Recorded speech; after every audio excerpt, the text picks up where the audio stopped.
Shalom saudara yang diberkati Tuhan.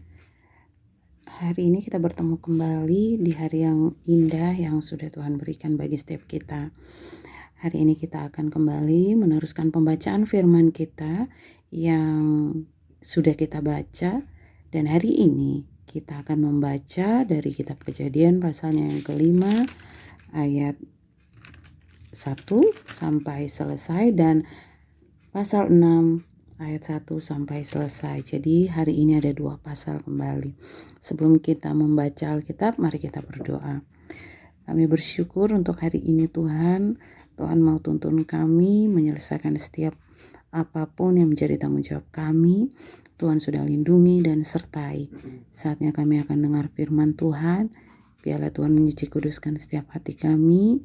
Tuhan mengampuni setiap kami. Dan Tuhan melayakkan kami untuk mendengar firman Tuhan malam ini. Biar Roh Kudus Tuhan yang menolong dan Roh Kudus Tuhan yang akan memberikan kepada kami hikmat untuk mengerti akan firman Tuhan.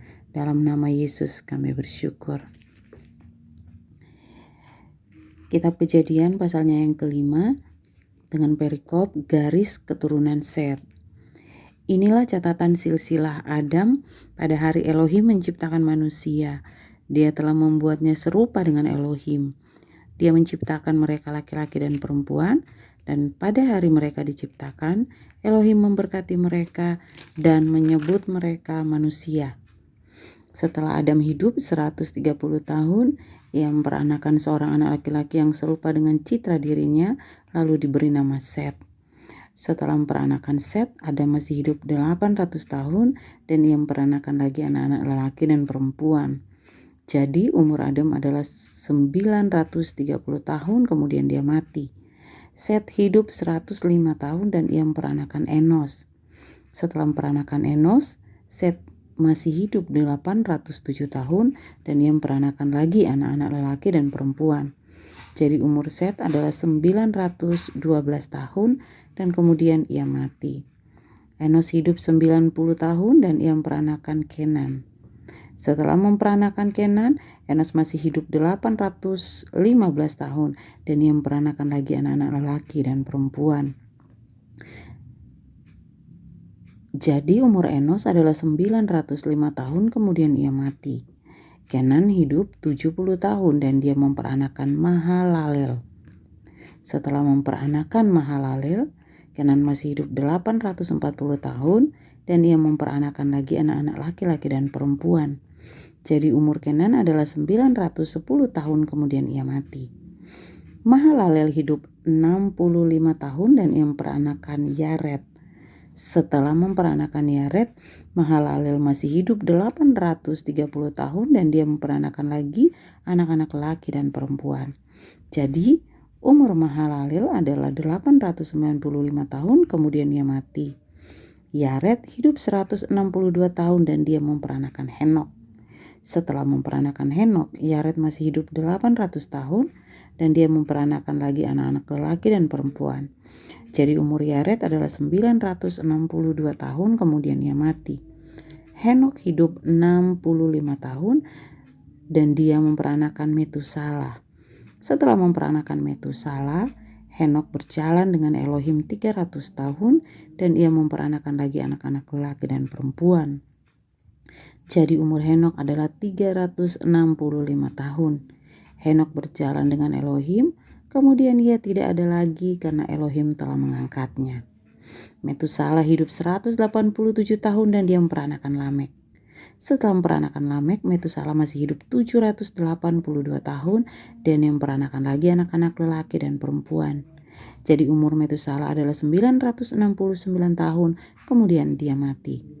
Lamek hidup 182 tahun dan dia memperanakan seorang anak lelaki.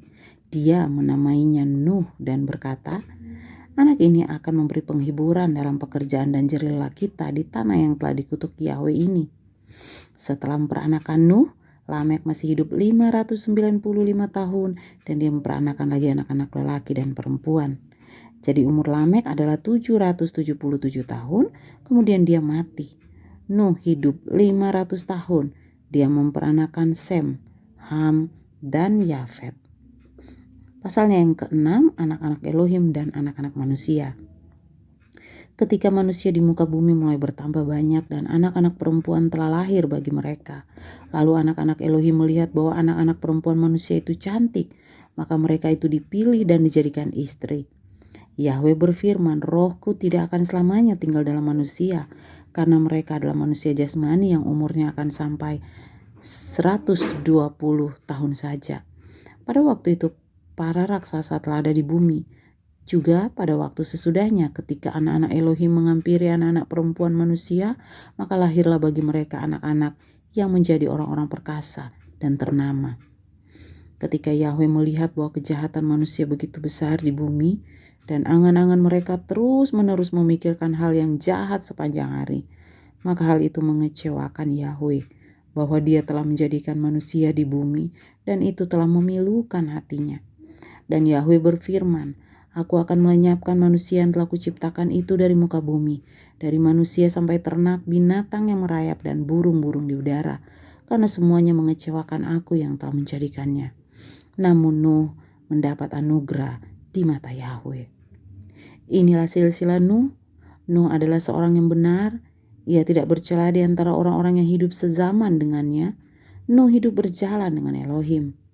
Nuh memperanakan 3 orang anak laki-laki, Sem, Ham, dan Yafet. Adapun bumi telah rusak di hadapan Elohim, bahkan dipenuhi dengan kekerasan. Elohim melihat bumi dan memang telah rusak, karena manusia di bumi ini telah merusak jalan hidupnya. Lalu Elohim berfirman kepada Nuh, "Aku telah memutuskan untuk mengakhiri hidup semua manusia, karena mereka telah memenuhi bumi dengan kekerasan. Maka aku akan memusnahkan mereka bersama bumi ini. Buatlah bagimu sebuah bahtera dari kayu gofir. Engkau harus membuat kamar-kamar pada bahtera itu, dan lapislah dengan ter dari dalam dan dari luar. Engkau harus membuat bahtera itu dengan panjang 300 hasta, lebarnya 50 hasta, dan tingginya 30 hasta. Engkau harus membuat sebuah jendela pada bahtera itu, dan engkau harus menyelesaikannya sampai sehasta dari atas, dan engkau harus memasang pintu bahtera itu pada lambungnya. Engkau harus membuat bahtera itu bertingkat, bawah, tengah, dan atas. Aku akan mendatangkan air bah ke atas bumi untuk memusnahkan semua manusia yang hidup di bawah langit ini. Segala yang ada di bumi akan mati, tetapi aku akan meneguhkan perjanjianku denganmu. Masuklah ke dalam bahtera itu, engkau bersama dengan anak-anakmu dan istrimu, serta istri anak-anakmu. Dari segala makhluk hidup, haruslah engkau bawa ke dalam bahtera itu sepasang-sepasang, jantan dan betina dari setiap jenisnya, supaya tetap hidup ada bersamamu. Dari semua jenis burung dan semua jenis ternak, semua jenis binatang yang merayap, setiap jenis itu satu pasang akan datang kepadamu, supaya engkau memelihara hidupnya. Ambillah semua makanan yang dapat dimakan, bawalah itu untuk menjadi makananmu dan untuk semua binatang-binatang itu. Nuh melakukan semua itu tepat seperti yang telah diperintahkan Elohim kepadanya. Demikianlah dilakukannya. Haleluya. Amin. Berbahagialah kita semua yang hari ini masih bisa Tuhan izinkan untuk mendengar firman Tuhan dan membaca Alkitab. Berkat Bapa Yahweh Elohim dari Tuhan Yesus Kristus menyertai saya, menyertai saudara sekarang dan selama-lamanya. Immanuel, kami dari Shekinah channel YouTube mengucapkan banyak terima kasih. Tuhan Yesus memberkati.